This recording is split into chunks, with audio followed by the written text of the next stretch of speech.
প্রায় ১০০ বছরের ওপরে আমাদের এই বাংলা সিনেমার ইতিহাস এইভাবে থাকতে পারে না। আসলে বাঙালিরা না পড়তে খুব ভালোবাসে, মগজ লাগাতে খুব পছন্দ করেন, যে কারণে কিন্তু আমাদের এই সোনাদা বলি, ফেলুদা বলি, ব্যোমকেশ বলি, কাকাবাবু বলি, যখনই বড় পর্দায় আসে মানুষজন দেখতে যান। ঠিক একেন বাবু বলি, আমরা হয়তো একটা বাহুবলী বানাতে পারবো না, কিন্তু আমরা একটা চোখের বালি বানাতে পারবো। অনেকদিন পর ছবিতে মেইন স্ট্রিম অভিনেতারা নেই, কিন্তু যে মানুষগুলো অভিনয় করেছেন তার মধ্যে ৭-৮ জন যাদের নামে যে কোনো নাটক যে কোনো জায়গায় হলে ২ ঘন্টার মধ্যে হাউসফুল হয়ে যায়। এমন কোনো ছবি আছে যার পাশে দাঁড়ানোর জন্য তোমাকে ব্যক্তিগত বা পেশাগত ঝুঁকি নিতে হয়েছিল? নমস্কার, আমি প্রসেনজিৎ চট্টোপাধ্যায়। আজকে না একটু আড্ডা মারতে চলে এলাম অনেক দিন পর কিন্তু আসলে একটা ছবি, সিনেমা। নিশ্চয়ই ভাবছেন তো যে এই সিনেমাটাতে আমি অভিনয় করেছি কিনা। না, একদম না, আমি অভিনয় করিনি। এই ছবিটার সঙ্গে আছি, মানে এই ছবিটা আমি বলতে পারেন প্রেজেন্ট করছি। অনেক দিন পর দেখার পর এটা আমার দৃঢ় বিশ্বাস, মন ভালো হয়ে যাবে। এটা খুব সাধারণ একটি ছবি, অনেক দিন পর বানিয়েছি। একটা ভালো লাগার ছবি, মন ভালো হওয়ার ছবি। এইটা নিয়ে কিছুক্ষণ আড্ডা মারবো। অ্যাজ এ প্রডিউসার, তুমি যখন কোনো গল্প চুজ করো তখন তোমার ফার্স্ট প্রায়োরিটি কি থাকে? প্রযোজনা ঠিক বলি না, আসলে আমি মনে করি যে ছবিটা হঠাৎ শুনে নিই এবং মনে হয় যে এই ছবিটা হওয়া দরকার, এবং এটাও মনে হয় যে হঠাৎ সেই মানুষটা হয়তো অনেক দিন সময় নেবেন, একটা পরিচালক বা একজন ভাবনা, একজন গল্প নিয়ে তার প্রযোজনা করার জন্যেও মানুষ চাই। অনেক সময় অনেক গল্প আমি শুনি যে ছবিটা হওয়া দরকার মনে হয়, এবার এটাও জানি যে চট করে একটা প্রডিউসার পাবেন না, বা চট করে এই ছবিতে কেউ টাকা লাগাবেন না। আমি ওইটুকু রিস্ক নিয়ে ফেলি, কারণ এত কাজের মধ্যেও না আমার প্রযোজনা করার পেছনে একটা কারণ থাকে যে ওই সময়টুকু বা ওই ছবিটার সঙ্গে আমারও মন ভালো করার একটা জায়গা থাকে। কারণ আমরা তো ৪০-৪৫ বছর কাজ করেছি। কাজ করার পরে আমি বলি আমাদের যে ভেতরের অক্সিজেন, যেটা আমাকে বেশ ভালো লাগায়, এবং আমার মনে হয় সেই ভালো লাগাটা যদি আমি দর্শকের কাছে একটা ছবির মাধ্যমে নিয়ে যেতে পারি, তাহলে আমার ভালো লাগে। সেইখান থেকে আমি একটা দায়িত্ব নিই। আমি আসলে প্রযোজনা কথাটা বিশ্বাস এই জন্যই করি না, কারণ আমি মনে প্রাণে বিশ্বাস করি যদি কোনো মানুষ একটি ছবি করতে চান, তার পকেটে যদি ১০০ টাকাও থাকে, কিন্তু তিনি ভাবেন যে এই সিনেমাটা আমি করব, ওই সিনেমাটা হয়ে যায়। সিনেমাটার ম্যাজিকই এটা। সিনেমা যদি ভালো হয় বা ভালো একটা চিত্রনাট্য হয়, হয়তো সময় নিতে পারে অনেক সময়, কিন্তু ছবি হয়ে যায়। সেখান থেকেই আমার ওইভাবে আমি বাঁচি যে আমার মনে হয় যে এই গল্পটা মানুষকে বলা দরকার, এবং এই ছবিটা নিয়ে মানুষের কাছে অনেকটা সময় থাকবে, এই ছবিটা বা এই গল্পটা ফ্লোট করবে।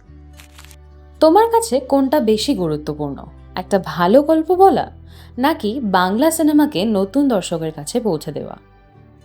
যদি একটা ছোট্ট করে এক্সাম্পল দিই, যে বছর আমার চোখের বালি রিলিজ করেছিল, সেই বছর আমার রাম লক্ষ্মণ রিলিজ করেছিল একই সময়। ওটা ৫০ সপ্তাহ চলেছিল, চোখের বালি তার মতন ইতিহাস করেছিল। কিন্তু আমাদের নিজস্ব যে ঐতিহ্য, সেটাকেও কোথাও একটা বাঁচিয়ে রাখার দায়িত্ব আমাদের আছে। আগে আমরা আমরা যখন সিনেমা করতে শুরু করেছি, তখন লোকে কিন্তু সিনেমা কথাটাই বলতো, এই একটা বই রিলিজ করেছে দেখে আসি। আসলে বাঙালিরা না পড়তে খুব ভালোবাসে, যে কোনো জিনিস মগজ লাগাতে খুব পছন্দ করেন, যে কারণে কিন্তু আমাদের এই সোনাদা বলি, ফেলুদা বলি, ব্যোমকেশ বলি, কাকাবাবু বলি, যখনই বড় পর্দায় আসে মানুষজন দেখতে যান। ঠিক একেন বাবু বলি, আমি কদিন আগে একটা ইন্টারভিউতে বলেছি যে আমরা হয়তো একটা বাহুবলী বানাতে পারবো না মানে শুধু অর্থের জায়গা থেকে নয়, হয়তো আমরা অনেক সময় ওই ওই ছবিটাকে বিশ্বাসও করি না, মানে আমরা, মানে আমাদের পরিচালকরা বা আমরা, কিন্তু আমরা একটা চোখের বালি বানাতে পারবো বা একটা দেবদাস তো বানাতে পারবো। সেটাও তো মেইন স্ট্রিম।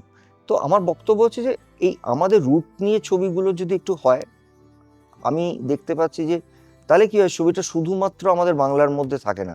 ওই ছবিটার যদি গতি থাকে, তাহলে ওটা কিন্তু প্রচুর বাঙালির বাইরেও মানুষদের কাছে পৌঁছে যায়।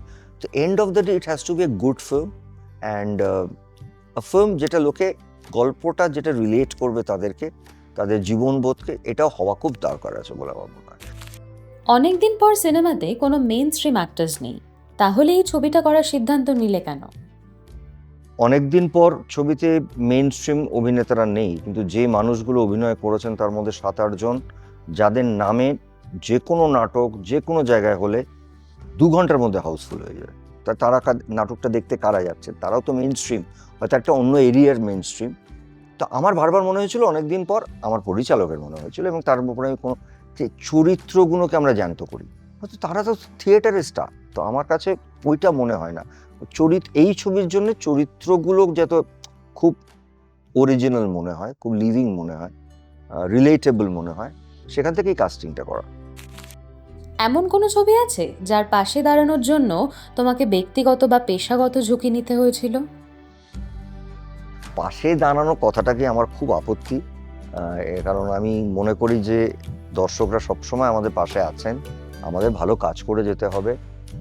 কখনো হারবো, কখনো জিতবো, কখনো তাদের ভালো লাগবে, কখনো লাগবে না, কিন্তু বাঙালি দর্শকরা সারা পৃথিবী জুড়ে আমাদের পাশে আছেন। নাহলে প্রায় 100 বছরের ওপরে আমাদের এই বাংলা সিনেমার ইতিহাস এইভাবে থাকতে পারে না। কিন্তু এটাও ঠিক, সিনেমা কখনোই এরকম হয় না যে আমরা বানাই কেউ এটা ভেবে না যে লোকের ভালো লাগবে না।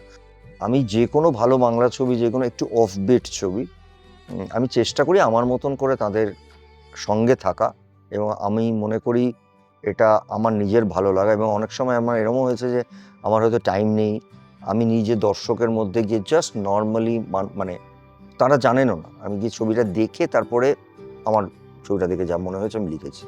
এটাই বলছি যে বারবার যে আমরা আমাদের কাজ করি, তার সঙ্গে এই একটা নতুন ধারার ছবি বা নতুনভাবে একটা ছবি কেউ করছেন না, তাদের আসলে মানে অনেকটা ছবিটা বানিয়ে ফেলেন, তারপর অনেক মানুষের কাছে পৌঁছাতে পারেন না, তার সেই ইনফ্রাস্ট্রাকচারটা নেই।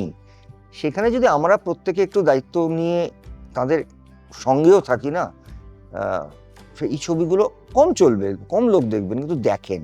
অনেকক্ষণ আড্ডা মারলাম আজকে, আসি, অনেকদিন পর দেখা হবে সঙ্গীত বাংলায় আপনাদের সঙ্গে।